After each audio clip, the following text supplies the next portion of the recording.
Hello friends, welcome to my channel Math Beginners. I am Praveen Tyagi. Today we will discuss next topic irrational number. So let's start. Friends, in class 9th में हमने discuss किया था irrational number और उनकी property को. तो देख लेते हैं कि irrational number क्या होता है.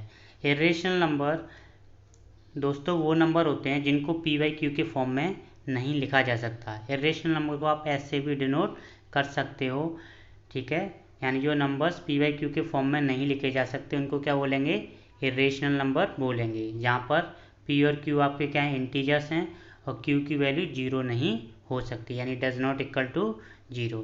चलिए इसके कुछ एग्जांपल देख लेते हैं. √2, √3, पाई, 2y√3 और ऑन एंड सो ऑन. ठीक है फ्रेंड्स, यानी इन नंबर्स को आप पी बाई क्यू के फॉर्म में नहीं लिख सकते हो. ठीक है, तो in general we can say that कि √p is a irrational number where p is a prime number. यानी कहने का मतलब ये है कि अगर कोई प्राइम नंबर है आपका, अगर आप उसको रूट के फॉर्म में लिख दो तो सारे नंबर आपके इरेशनल नंबर हो जाएंगे. फॉर एग्जांपल आपका √5, √7, √11. ठीक है ना, प्राइम नंबर्स के अगर आप रूट लोगे तभी वो क्या कहलाएंगे, इरेशनल नंबर कहलाएंगे. क्योंकि अगर जैसे अगर आपने 4 को लिखा रूट के अंदर तो इसकी वैल्यू तो 2 आ जाएगी, तो ये तो रेशनल नंबर है क्योंकि इसे पी वाई क्यू के फॉर्म में लिखा जा सकता है 2/1. ठीक है ना, तो ये इरेशनल नंबर नहीं होगा. ठीक है, केवल प्राइम नंबर्स का आप जो रूट लोगे, प्राइम नंबर्स का आप रूट लेके लिखोगे, वही नंबर्स आपके क्या कहलाएंगे, इरेशनल नंबर कहलाएंगे. चलिए फ्रेंड्स, एक थ्योरम देख लेते हैं जो आपकी बुक में दी हुई है. ये थ्योरम कहती है कि p कोई प्राइम नंबर है. ठीक है, अगर p ए स्क्वायर को डिवाइड करे, क्या करे, p ए स्क्वायर को डिवाइड करे तो p डिवाइड्स a, तो p a को भी डिवाइड करेगा. समझिए ध्यान से, अगर p ए स्क्वायर को डिवाइड कर रहा है तो p a को भी डिवाइड करेगा और a आपका क्या है, एक पॉजिटिव इंटीजर है. चलिए इसे प्रूफ कर लेते हैं. Let the prime factorisation of a be as follow. हम मान लेते हैं कि ए के जो प्राइम फैक्टर्स हैं वो P1 into P2 into P3 and so on Pn तक हैं, जबकि आपके P1 P2 P3 क्या हैं, आपके प्राइम नंबर्स हैं. मैंने आपको बताया था, जैसे मान लीजिए आपका 6 कोई नंबर है तो इसको प्राइम फैक्टर्स के फॉर्म में लिखेंगे तो क्या लिखेंगे आप, 2 इंटू 3 लिखेंगे नहीं. तो यहाँ पे हमें पता नहीं, इसलिए हमने क्या लेट कर लिया, P1 P2 P3 ऐसे लेट कर लिया. अगर चलिए दोनों तरफ हम क्या कर लेते हैं, स्क्वायर कर लेते हैं, तो आपका क्या हो जाएगा, ए का स्क्वायर क्या होता है, ए इंटू ए. इसको आप क्या ले सकते हो, ए स्क्वायर ले सकते हो. उसी तरीके से राइट हैंड साइड को आप करोगे तो आपको ये 2 टाइम्स लिखना पड़ेगा. जैसे हमने ए को लिखा तो ऐसे ही तो 2 टाइम्स लिखा. अब आप ध्यान से देखिए, P1 2 टाइम्स आ रहा है तो यानी इसको 2 टाइम रिपीट हो रहा है तो उसकी क्या लिखेंगे, P1 का स्क्वायर. ऐसे P2 भी हो रहा है तो P2 का स्क्वायर, ऐसे लिखते जाएंगे Pn तक का स्क्वायर. तो जब आप ए स्क्वायर के जो फैक्टर्स आप देखोगे तो इसमें वही फैक्टर्स दिखाई दे रहे हैं जो आपके ए में थे. यानी ए के जो प्राइम फैक्टर थे P1 P2 P3 and Pn, तो ए स्क्वायर के जब फैक्टर आप देख रहे हो तो वो भी क्या आ रहे हैं आपके, P1 P2 P3 and Pn ही आ रहा है. तो इससे क्या रिजल्ट निकलता है आपका, इससे ये रिजल्ट निकलता है आपका कि P क्या है आपका, प्राइम फैक्टर ए स्क्वायर का है. ठीक है ना, तो जो आपकी P1 P2 P3 भी जो प्राइम फैक्टर वो ए के भी होंगे वो. ठीक है, अगर ए स्क्वायर के हैं तो ए के भी होंगे.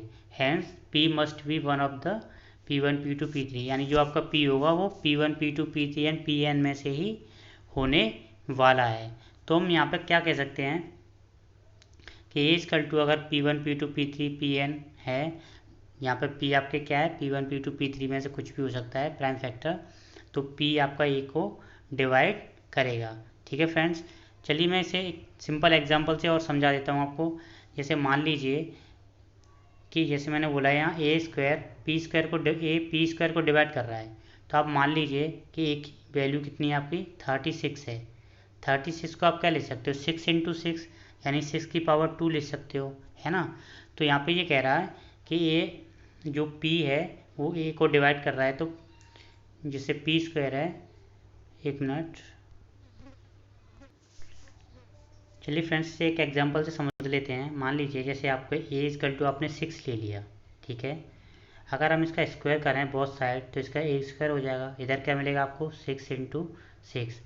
अब मैं आपसे बोलूँ कि जो ए आपका 6 से डिविजिबल हो रहा है, सही है, क्लियर है, तो आप कह सकते हो ना कि ए स्क्वायर भी क्या होगा आपका 6 से डिविजिबल होगा, क्योंकि आप देख सकते हो इसमें भी ओनली क्या फैक्टर है, 6 के ही फैक्टर हैं और ए में भी 6 के फैक्टर थे, ठीक है ना।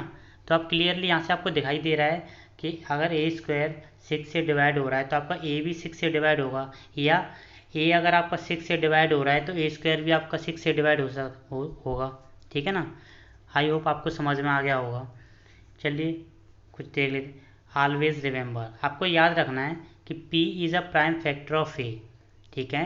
अगर P आपका प्राइम फैक्टर है ए का, if A any positive integer है और ए आपका कोई पॉजिटिव इंटीजर है, तो आप कह सकते हो कि P डिवाइड्स ए स्क्वायर, यानी जो P है ए स्क्वायर को डिवाइड करेगा, ठीक है ना।